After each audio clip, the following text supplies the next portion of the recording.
Зажигательные танцы, красивая музыка, клипы Idol Group – все это собрал в себе кей-поп. Этот жанр музыки возник в Южной Корее. Он универсален и все больше набирает популярность в Кыргызстане. Покорив сердца для огромного количества молодежи, кей-поп стал не просто любимым жанром музыки, а частью жизни. Так, например, все больше молодых людей создают свои кавер-команды, исполняют песни любимых исполнителей на корейском языке, увлекаются культурой Кореи и корейским языком. Так, кому-то кей-поп может раскрыть в себе талант к пению или танцам, и возможность продемонстрировать свои навыки им посчастливилось на фестивале K-pop 2022 в Бишкеке. В отборочном туре приняли участие 86 вокальных и танцевальных команд. В финале на большую сцену вышли 11 лучших танцевальных и 8 вокальных коллективов.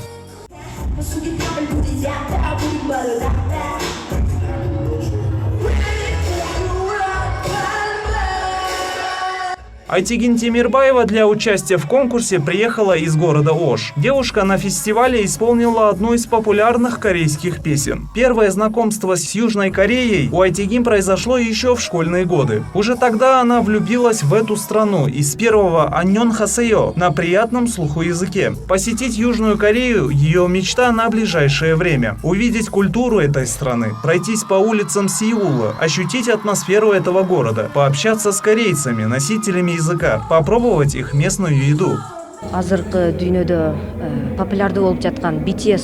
Я исполнила песню «Анпанман» корейской группы BTS. Композиция об этом герое очень популярна во всем мире. Я разузнала о намечавшемся мероприятии в Центре корейского языка, где я изучаю корейский язык. Мне предложили принять участие в конкурсе, говорили, что я хорошо пою и не должна упускать этот шанс. И вот я дошла до финала и выступаю на большой сцене в Бишкеке.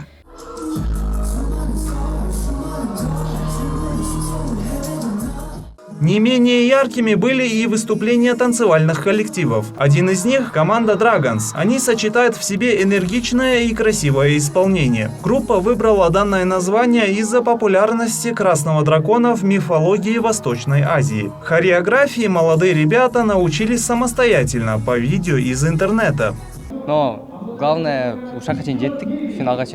Сначала был первый этап. В рамках отборочного тура мы выслали видео. Затем мы собрались с отобранными коллективами и показали свой танцевальный номер. И нам посчастливилось попасть вместе с 10 другими командами на этот грандиозный финал. Для нас это большой результат. Мы довольны собой и очень рады.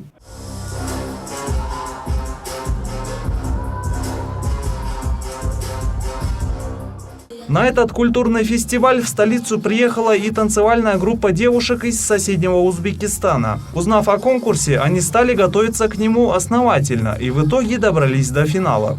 Мы уже занимаемся больше 2 лет кей-поп танцами. Сначала мы, конечно, начинали как отдельно каждый участник, но потом мы собрались в одну группу и уже на протяжении 2 лет выступаем на различных корейских мероприятиях. Мы получили столько эмоций за сегодняшний день. Спасибо большое, конечно, кыргызскому народу за такой прием. И рады будем еще раз приехать к вам.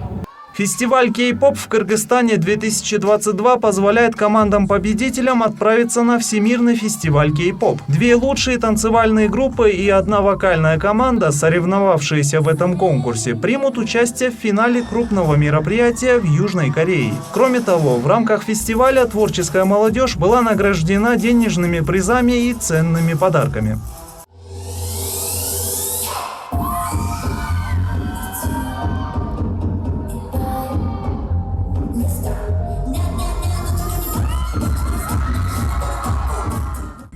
С момента установления дипломатических отношений с 1992 года между Кореей и Кыргызстаном неуклонно развиваются сотрудничества в различных областях, таких как политика, экономика, образование. В частности, двусторонние отношения достигли значительных результатов в сфере культуры. Глобальная корейская стипендия открыла кыргызским студентам возможность учиться в этой стране в рамках государственной стипендиальной программы. Посольство Кореи считает, что фестиваль K-pop станет хорошей возможностью для развития культурного обмена между 2 странами и углубления взаимопонимания и дружбы между народами. Рашид Алиев, Джантай Макенов, Пирамида.